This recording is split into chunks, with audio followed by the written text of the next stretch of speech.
ক্রীড়া সংস্কৃতি ও সৃজনশীলতার এক অনন্য মেলবন্ধনের মধ্য দিয়ে বারাসাতের অ্যাডামাস নলেজ সিটিতে সম্পন্ন হলো 4 দিন ব্যাপী উৎসব একাম 2026। শুক্রবার 16 জানুয়ারি এক বর্ণাঢ্য সমাপনী অনুষ্ঠানের মাধ্যমে উৎসবের সমাপ্তি ঘটে। সমাপনী দিনের মূল আকর্ষণ ছিল বিশ্ববিদ্যালয় প্রাঙ্গণে আয়োজিত এক বিশাল শোভাযাত্রা। ছাত্রছাত্রী, অধ্যাপক ও কর্মীদের এই পদযাত্রায় বাড়তি উদ্দীপনা যোগ করে অ্যাডামাস হাওড়া ওয়ারিয়র্সের উপস্থিতি। এরপর এক জমকালো অনুষ্ঠানের মাধ্যমে বিভিন্ন ক্রীড়া ও সাংস্কৃতিক প্রতিযোগিতার বিজয়ীদের হাতে পদক ও ট্রফি তুলে দেওয়া হয়। পুরো উৎসব জুড়ে ছিল সঙ্গীত, নৃত্য, রিলস প্রতিযোগিতা এবং নজর কাড়া ফ্যাশন শো। বিশ্ববিদ্যালয়ের চ্যান্সেলর প্রফেসর সমিত রায় বলেন, একাম অ্যাডামাস বিশ্ববিদ্যালয়ের আত্মপরিচয়ের প্রতিচ্ছবি। এখানে শিক্ষা কেবল শ্রেণীকক্ষের সীমাবদ্ধ নয়, সহযোগিতা ও সৃজনশীলতার মধ্য দিয়েই তার প্রকৃত বিকাশ ঘটে। ঐতিহ্য আধুনিকতার মিশেলে একাম 2026 কেবল একটি উৎসব নয়, বরং শিক্ষার্থীদের সামগ্রিক বিকাশের এক শক্তিশালী মঞ্চ হিসেবে নিজেকে পুনরায় প্রমাণ করল। আগামী বছরের নতুন অনুপ্রেরণা নিয়ে এক সম্মিলিত অভিজ্ঞতার স্মৃতি বুকে নিয়ে শেষ হলো এবারের আসর। একাম 2026 আমাদের মূল উদ্দেশ্য হচ্ছে রাইস এবং অ্যাডামাস গ্রুপে দীর্ঘ 40 বছর ধরে আমাদের যে বিভিন্ন প্রতিষ্ঠান রয়েছে, সেটা আমরা প্রায় বলি যে কেজি থেকে তো পিজি এবং বিয়ন্ড দ্য পিজি, কারণ সারা ভারতবর্ষের খুব কম গ্রুপেরই এই ধরনের দৃষ্টান্ত রয়েছে যেখানে প্রায় 2.5 বছর বয়স থেকে ছেলেমেয়েরা পড়াশোনা করতে পারে। তারা যেমন কিডস স্কুলে পড়তে পারে অ্যাডামাস কিডস স্কুলে, ঠিক সেই রকমভাবে পরবর্তী সময় তারা পড়তে পারে হচ্ছে অ্যাডামাস ইন্টারন্যাশনাল স্কুলে, পরবর্তী সময় পরে তারা পড়াশোনা করতে পারে অ্যাডামাস ওয়ার্ল্ড স্কুলে এবং দেন ইউনিভার্সিটিতেও পড়তে পারে। এবং আপনারা জানেন যে রাইস এডুকেশন দীর্ঘ প্রায় 40 বছর ধরে কয়েক লক্ষ অ্যাডমিনিস্ট্রেটরের জন্ম দিয়েছেন, যারা এই মুহূর্তে সেন্ট্রাল এবং স্টেট গভর্নমেন্ট চাকরি করছে।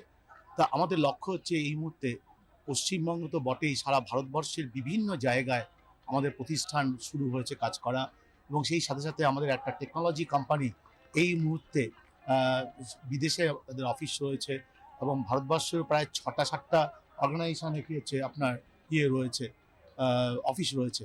তা সেই দিক থেকে একটা গ্রুপ কত বড় হতে পারে এবং একটা পুরোপুরি পথ পরিক্রম করতে পারে একাডেমিশিয়ানরা বা ছেলেমেয়েরা, সেটাই আমাদের এখানে লক্ষ্য হচ্ছে গড়ে তোলা।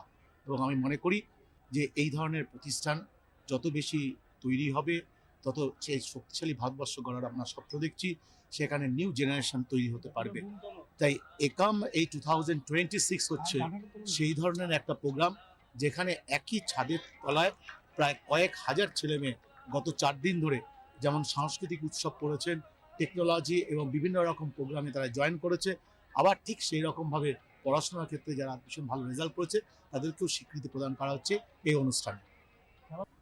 আমরা পড়াশোনার পাশাপাশি কিন্তু খেলাধুলাকে ভীষণ গুরুত্ব দিই, এবং আপনারা যে দেখতে পাচ্ছেন যে ইউনিভার্সিটি যে ইনফ্রাস্ট্রাকচার আমরা খেলাধুলার ক্ষেত্রে তৈরি করেছি, এবং খেলো ইন্ডিয়াতে আমরা গত বছরের আগের বছর 13th র্যাঙ্ক করেছিলাম, এই বছর আমরা 25th র্যাঙ্ক করেছি প্রায় 1800 ইউনিভার্সিটির মধ্যে। তা সেইখান থেকে বোঝা যায় যে আমরা খেলাধুলা ভীষণ জোর দিই। প্রায় 350-এর উপর ন্যাশনাল প্লেয়ার তারা প্রায় কি হচ্ছে বিনা বেতনে এখানে পড়াশোনা করেন এবং তাদেরকে বিভিন্নভাবে স্কলারশিপ আমরা দিয়ে থাকি। স্যার, আজকে যেখানে আজ অনুষ্ঠানটা হলো, এটা কি স্টেডিয়াম হওয়ার পরবর্তী সময়ে কি হচ্ছে এই যে এখানে আমরা প্রায় 400 মিটারের আমরা তৈরি করব আর কি, ট্র্যাক তৈরি করব এবং স্টেডিয়াম তৈরি করব, এবং আস্তে আস্তে ইউনিভার্সিটি এমনভাবে কোর্স ডেভেলপ করা যাতে যে কোনো ন্যাশনাল ইভেন্ট আমরা করতে পারি, রাজ্য স্তরে ইভেন্ট করতে পারি, সেটাই আমাদের লক্ষ্য। আরও পরিকল্পনা রয়েছে, এটা তো শুরু হয়েছে এবং আমরা আস্তে আস্তে শক্তিশালী তো হচ্ছি, এবং সেখানে রাজ্যের ছেলেমেয়েরা যাতে এখানে খেলাধুলা করতে পারে তার জন্য এক্সেলেন্স সেন্টার তৈরি হচ্ছে, ক্রিকেটের এক্সেলেন্স সেন্টার তৈরি হচ্ছে একাডেমি হিসাবে, ফুটবল একাডেমি একটা এক্সেলেন্স সেন্টার তৈরি হচ্ছে, আমরা চেস এবং তীরন্দাজ এবং ব্যাডমিন্টন এই প্রায় 5টা আমরা একাডেমি তৈরি করতে চলেছি, এবং এখানে ছেলেমেয়েরা একেবারে 4.5 বছর বয়স থেকে স্কুলে পড়াশোনার সাথে সাথে ট্রেনিং নিতে পারবে, এবং আন্তর্জাতিক বিভিন্ন কোচ এখানে আসবেন ট্রেনিং দেওয়ার জন্য। এটাই হচ্ছে আমাদের ভাবনা রয়েছে। স্যার, বেলগুড়িয়া থেকে যেইভাবে শুরু করেছিলেন আজকের এই জায়গায়, মানে এখন নিজেকে কিরম লাগছে স্যার? না, নিশ্চয়ই দেখুন, আমরা একটা কাজ করি একটা লক্ষ্য রেখে।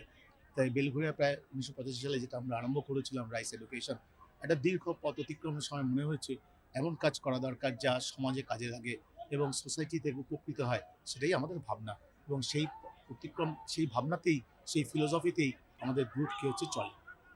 ফিউরো রিপোর্ট, চ্যানেল 10।